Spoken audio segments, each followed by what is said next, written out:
అంబేద్కర్ కోనసీమ జిల్లా కొత్తపేట నియోజకవర్గం కొత్తపేటలో బస్టాండ్ సెంటర్ సమీపంలో గ్రామీణ పేదలకు తక్కువ ధరలో నాణ్యమైన భోజనం అందించేందుకు అన్నా క్యాంటీన్ను ఘనంగా ప్రారంభించారు. స్థానిక ఎమ్మెల్యే బండారు సత్యానందరావు కూటమి నాయకులతో కలిసి ఈ కార్యక్రమాన్ని ప్రారంభించారు. ఈ సందర్భంగా ఎమ్మెల్యే మాట్లాడుతూ పేదల సంక్షేమమే ప్రభుత్వ ప్రధాన లక్ష్యమని తెలిపారు. రోజుకు 5 రూపాయలకే భోజనం అందించడం ద్వారా కూలీలు బలహీన వర్గాలకు ఎంతో ఉపశమనం కలుగుతుందని చెప్పారు. గతంలో మూసివేసిన అన్నా క్యాంటీన్లను తిరిగి ప్రారంభించడం ప్రజలకు ఉపయోగకరమని పేర్కొన్నారు. కార్యక్రమంలో స్థానిక ప్రజలు పెద్ద సంఖ్యలో పాల్గొన్నారు.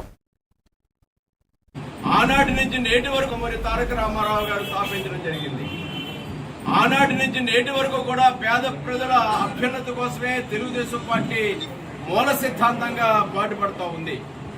అందుకే గౌరవనీయులు నారా చంద్రబాబు నాయుడు గారు ఆనాడు ముఖ్యమంత్రిగా అన్నా క్యాంటీన్లు ఎన్టీ రామారావు గారి పేరున క్యాంటీన్లు మరి ఈనాడు ప్రజలు ఆలోచించుకోవాల్సిన అవసరం ఉన్నది. పట్టెడు అన్నం పెట్టే ప్రజలు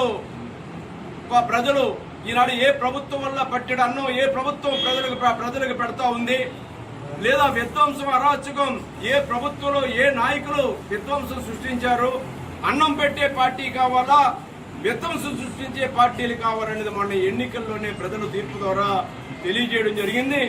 మరి చంద్రబాబు నాయుడు గారైనా పవన్ కళ్యాణ్ గారైనా మోడీ గారైనా ఎన్డీఏ కూటమి లెక్కాడి గారు తిరిగి అన్నా క్యాంటీన్లు తెరిచారు. ఈ అన్నా క్యాంటీన్ ని ప్రారంభించే అదృష్టం నాకు కలగడం నా యొక్క పూర్వజన్మ సుకృతంగా భావిస్తూ పేద ప్రజలందరూ కూడా ఎవరైతే నిజంగా ఆకలి బాధతో ఇబ్బందులు పడుతూ ఉన్నారో అటువంటి అన్నార్థులందరూ కూడా ఈ అన్నా క్యాంటీన్ల ద్వారా వారు ఒక చక్కటి భోజనం వారు తీసుకోవాలని కోరుకుంటూ ఉన్నాను. కొత్తపేట నియోజకవర్గంలో స్థానిక ఎమ్మెల్యే బండారు సత్యానంద గారు ఆధ్వర్యంలో ఈరోజు అన్నా క్యాంటీన్ను ప్రారంభించుకుంటున్నాం.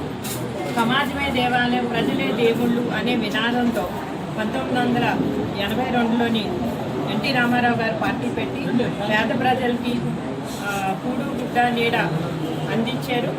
ఆయన్ని గతంలో జగన్మోహన్ రెడ్డి మన అందరికీ తెలుసు ఈ అన్నా క్యాంటీన్లో తీసేసి ప్రజలకి ఫుడ్ లేకుండా చేశారు. అది చాలా దారుణం.